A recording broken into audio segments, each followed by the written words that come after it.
আসসালামু আলাইকুম রহমতুল্লাহি ওবারাকাতুহ। সুপ্রিয় দর্শক, যে যেখান থেকে দেখছেন সকলকে স্বাগত জানাচ্ছি। আজকে আশা করছি সকলে ভালো আছেন। আলহামদুলিল্লাহ, আল্লাহ পাকের অশেষ রহমতে আমিও ভালো আছি। দর্শক, আপনি যদি আমার চ্যানেলে নতুন হয়ে থাকেন তাহলে অবশ্যই চ্যানেলটিকে সাবস্ক্রাইব করবেন এবং পাশে থাকা বেল আইকনটি প্রেস করে দিবেন, যাতে নতুন ভিডিও আপলোডের সাথে সাথে সেই ভিডিও নোটিফিকেশন আপনার কাছে পৌঁছে যায়। আর যদি অলরেডি সাবস্ক্রাইব করে থাকেন, থ্যাংক ইউ সো মাচ। তো আজকে আমাদের ক্রোয়েশিয়া, বুলগেরিয়া, তারপরে সার্বিয়া সহ অন্যান্য দেশের কাজগুলো আমরা করি বাংলাদেশ থেকে। সেসব সম্পর্কে আমরা টানা ২ টা পর্ব করেছি এবং আজকে সেইটার ৩য় পর্ব। তো আমরা আপনাদের নানা বিষয় নিয়ে আলাপ আলোচনা করব এবং আপনাদের কিছু প্রশ্নের উত্তর দেওয়ার চেষ্টা করব ইনশাআল্লাহ।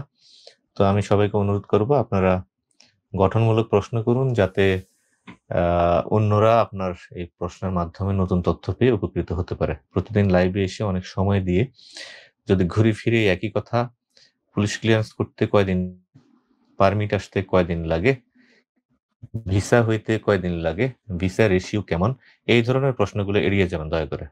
ঠিক আছে? এগুলো ছাড়া এমবাসি, ইমিগ্রেশন, তারপরে বিএফএস গ্লোবালের এই যে ডেট পাওয়াটা, নানা বিষয় নিয়ে বা অন্য কোনো প্রসঙ্গ যদি থাকে যেগুলা মানুষ আ শুনলে বা মানুষ দেখলে ভিডিও তাদের যাতে কোনো উপকৃত হতে পারে বা উপকারে আসে এরকম। আর এই যে কথাগুলো আমি সেগুলো যদি বারবার প্রশ্ন করেন, সেগুলো আমি কোন রকম অ্যান্সার দিব না। ওকে? যেমন ক্রোয়েশিয়ার ভিসার ইস্যু কেমন, বুলগেরিয়ার ভিসার ইস্যু কেমন, এমবাসি আপডেট দেন, এই না সেই না, এগুলা। প্রশ্ন করবেন, উত্তর দেব। ওকে? আসসালামু আলাইকুম রহমতুল্লাহি ওয়া বারাকাতুহু। ওয়ালাইকুম আসসালাম ওয়া রাহমাতুল্লাহ। শেখ ফয়সাল, এখন পারমিট রি-ইস্যু করতে কেমন সময় লাগে জানাবেন একটু। এই সম্পর্কে আমার কোনো আইডিয়া নেই। আমরা কোনো পারমিট কখনো এই পর্যন্ত রি-ইস্যু করিনি। অনেকে আমাকে এই বিষয়ে বলে যে রি-ইস্যু হয় কিনা বা হইলে কেমন সময় লাগে। তো এই বিষয়ে আমার আসলে কোনো ধারণা নাই। তাই সঠিক বলতে পারব না যে কিভাবে কি হচ্ছে, হ্যাঁ? ইন্ডিয়া ডাবল এন্ট্রি ভিসা কি অবস্থা ভাই? এখন তো নিচ্ছে না, ডেলিভারি দিচ্ছে পাসপোর্ট। এখন তারা নতুন করে ভিসা আবেদন গ্রহণ করছে না, বাট পাসপোর্ট ডেলিভারি দিচ্ছে। মালয়েশিয়া থেকে আপনার কোন দেশে যাওয়া যাবে? মালয়েশিয়া থেকে আ রোমানিয়াটা হয়। রোমানিয়ার কাজ আমি করি না। ওকে? আসসালামু আলাইকুম। কেমন আছেন? আপনার বুলগেরিয়া ক্লায়েন্ট বলছিলাম। কোন কাজের পারমিট আসছে সেটা জানার জন্য মেসেজ দিয়েছিলাম আপনাকে। রবিবার অফিসে থাকলে আসতে চাচ্ছিলাম। আসেন। আপনাদেরগুলো হচ্ছে ফ্যাক্টরি জেনারেল ওয়ার্কার। ভাই, ২ দিন হইছে বুলগেরিয়ার এম্বাসি খুলছে। ভিসা রেশিও কেমন? কিরকম? খুলছে, এখনো তো ওইরকমভাবে কিছু শুরু হয় নাই। হইলে বুঝা যাবে ইনশাআল্লাহ। এখনো ওইভাবে কিছু বলা যাচ্ছে না। ২-১ দিন যাক, দেখে ইনশাআল্লাহ বিস্তারিত জানানো যাবে ইনশাআল্লাহ। আমেরিকা ওয়ার্ক পারমিট নিতে চাইলে কি করণীয়? ভাইয়া, এই ধরনের আ বাংলাদেশ থেকে আমেরিকা সরাসরি ওয়ার্ক পারমিটের বিষয়ে আমি এখনো পর্যন্ত দেখিনি। তো ওরা তো এই ধরনের ধরেন কনস্ট্রাকশন ওয়ার্কারের জন্য আসলে লোক নেয় না। ওরা প্রফেশনাল যেসব লোক আছে সেগুলো নেয়। Doctor, engineer. তো ওরকম স্কিল থাকতে হয়। ঠিক আছে? তো ঐরকম স্কিল যদি থাকে, এট লিস্ট আপনার আ আ IELTS থাকে এবং আপনি যদি প্রফেশনাল বুঝেন তো। প্রফেশনাল হচ্ছে যে ডাক্তার, ইঞ্জিনিয়ার, লয়ার, আ এরকম বা বিভিন্ন বড় জার্নালিস্ট, তারপরে আ ডাক্তারি সেক্টরে বিভিন্ন ইয়ে আছে আবার। ধরেন নিউরোলজিস্ট, এই না সেটা নানান রকম আছে না? ওই কাটাকাটি যারা করে কি বলে? তো এরকম দক্ষ আ যাদের আছে ওদেরকে ওরা হচ্ছে ইয়ে করে। বাংলাদেশ থেকে একদম ছোটখাটো ইয়ে নেয় না ওরা। ছোটখাটো আ দেন ওয়ার্কার-টোয়ার্কার এগুলো কিন্তু ওরা হায়ার করে না। তো সেগুলোর জন্য অনেক ক্রাইটেরিয়া আছে, অনেক ব্যাপার-স্যাপার আছে। তবে বাংলাদেশ থেকে অনেকে টুরিস্টে যায়। টুরিস্টে গিয়ে তারপর ওইখানে সেট হওয়ার চেষ্টা করে আরকি। ঠিক আছে? ভাই, আমার দালাল বলছে আমার ভিসা হয়েছে সার্বিয়া। যদি ভিসা হয়ে থাকে তাহলে আমি কতদিনের মধ্যে ডেলিভারি পেতে পারি? সার্বিয়ার ক্ষেত্রে যেটা হয়, আ ভিসা অ্যাপ্রুভ পর্যন্ত এগুলো আপনার অনলাইনেই হবে। হ্যাঁ? মেইলের মাধ্যমে বা আপনার এপ্লাই করা হয়েছে সেখানে আপনি লগইন করে দেখতে পারেন আপনার স্ট্যাটাস। সেখানে যদি আপনার ভিসা গ্রান্টেড হয়ে যায় বা আপনার যদি ভিসা অ্যাপ্রুভ হয়ে যায়, সেক্ষেত্রে পাসপোর্ট পাঠালে ৭ থেকে ১০ দিন এর মধ্যে ওরা পাসপোর্টের মধ্যে ভিসা লাগিয়ে তারপর আপনাকে ডেলিভারি দিয়ে দিবে। ঠিক আছে?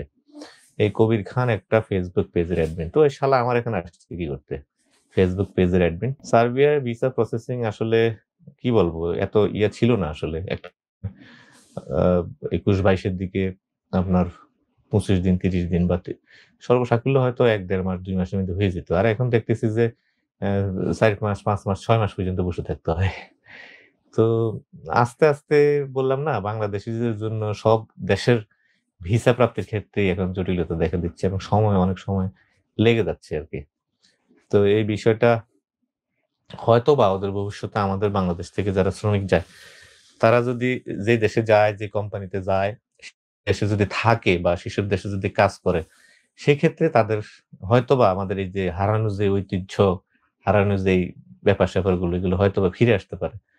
কিন্তু এইভাবে করে আ যদি বাংলাদেশ থেকে গিয়ে সার্বিয়ার মতো দেশে থাকবে, এরকম মেন্টালিটি কয়জনের মধ্যে আছে আমি জানি না।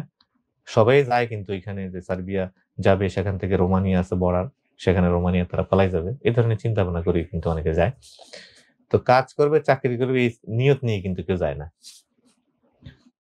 তো যদি এই সিস্টেমটা ভাঙতে পারে, মানুষ যদি চিন্তা করে যে, "না আমি যাবো, গিয়ে ওইখানে থাকবো, কাজ করব।" তাহলে দেখবেন যে আবার আগের মতো খুব সুন্দর সিস্টেম হয়ে যাবে। ওইখানে নিয়োগদাতা প্রতিষ্ঠানগুলো, কোম্পানিগুলো যারা বাংলাদেশ থেকে হায়ার করে, তারাও আগ্রহী হবে।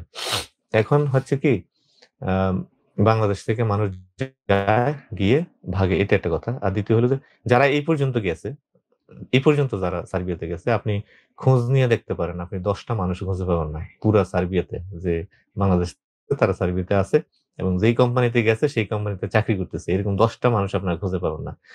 তো নানা কারণে আসলে বাংলাদেশীদের ব্যাপারে পৃথিবীর বিভিন্ন দেশ আসলে তাদের আ আগ্রহ থাকে না আরকি। এইজন্যই সব দেশের ভিসা প্রাপ্তির ক্ষেত্রেই এই জটিলতাটা দেখা যাচ্ছে। তবে আস্তে, আস্তে আশা করছি যে আমরা যদি একটু আন্তরিক হই এসব বিষয়ে, তাইলে হয়তোবা ইনশাআল্লাহ এগুলা ঠিক হয়ে যাবে ইনশাআল্লাহ।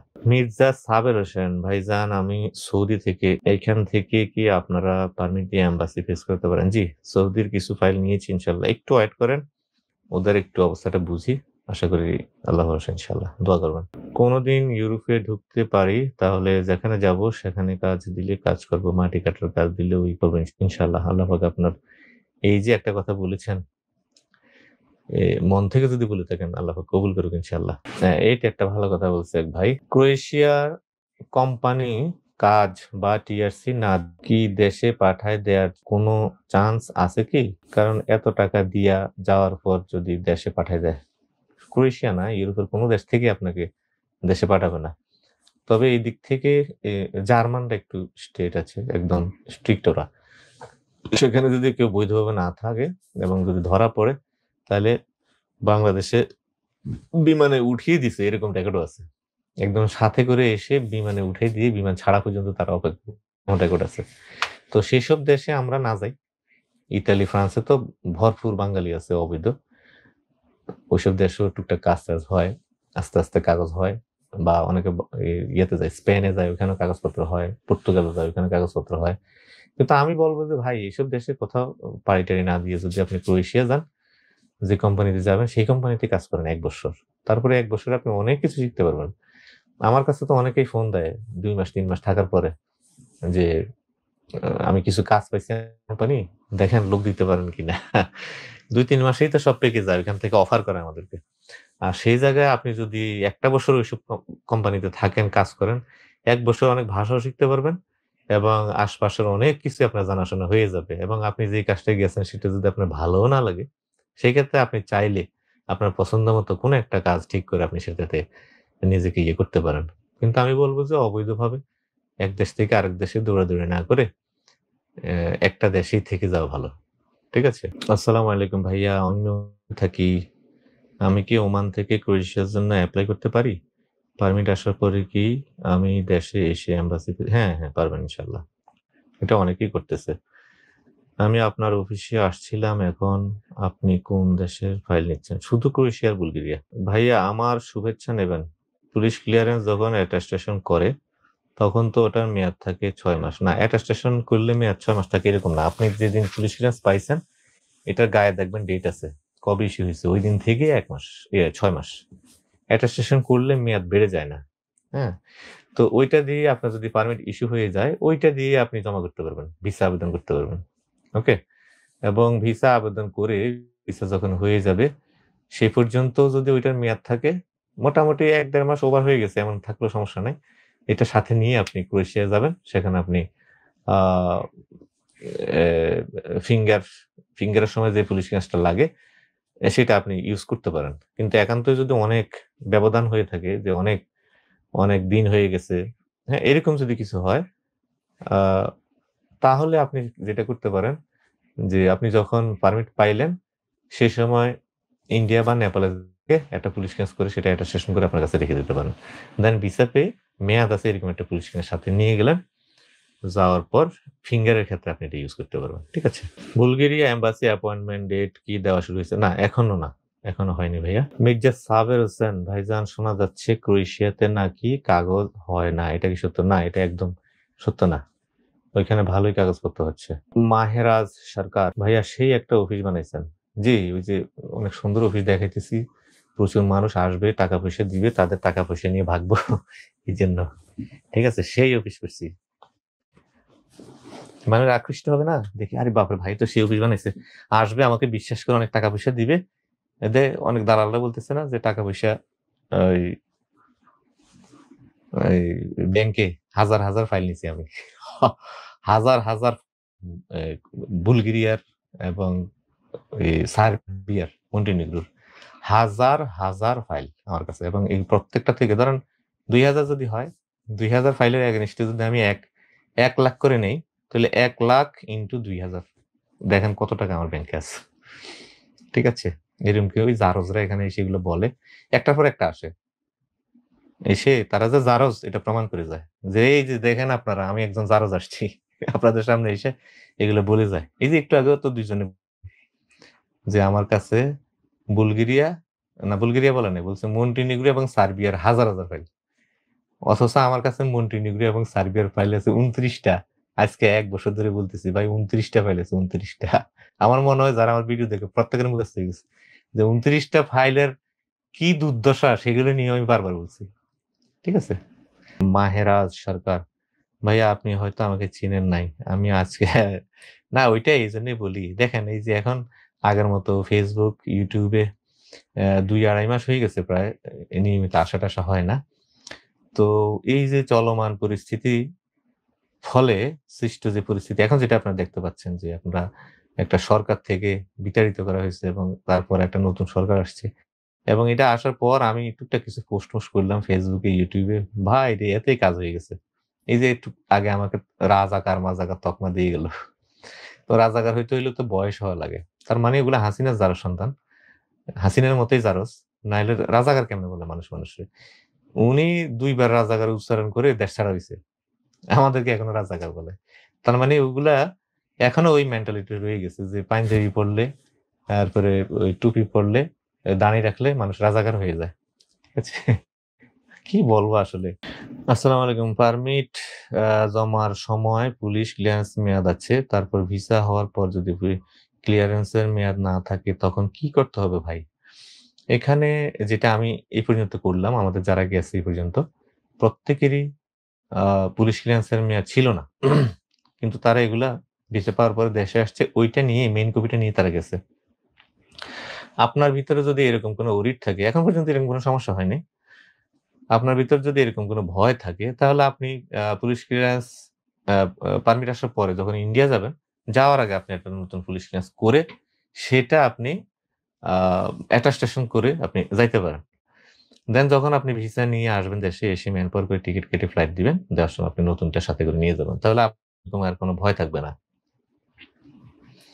বুলগেরিয়া এম্বাসি কি নেপালে আছে? না, বুলগেরিয়ার জন্য আপনাকে ইন্ডিয়া যেতে হবে। ছাত্র শিবির করি বলে আমাকে রাজাকার বললে। আপনাকে তো বলতে তো পারে এটা। হ্যাঁ, এইজন্যই হয়তোবা আমি তো জামাত শিবির সাপোর্ট করি। আগে তো এগুলা মন থেকে বলতে পারতাম না। এই যে বলতে পারতেছি আমাদের স্বাধীনতা। হুম? এই যে বলতে পারতেছি, টুকটাক প্রতিবাদ করতে পারতেছি, এটাই তো আমাদের স্বাধীনতা। এই সাহস কি ছিল? আমি কি বলতে পারতাম কখনো যে আমি এটা করি বা সরকারের এইটা খারাপ ছিল বা এই জিনিসটা পছন্দ হয় নাই। এটা কি আপনি করতে পারতেন কখনো? মুখ তো পুরা বন্ধ ছিল। কিছু বলতে গেলে তথ্য প্রযুক্তি আইন।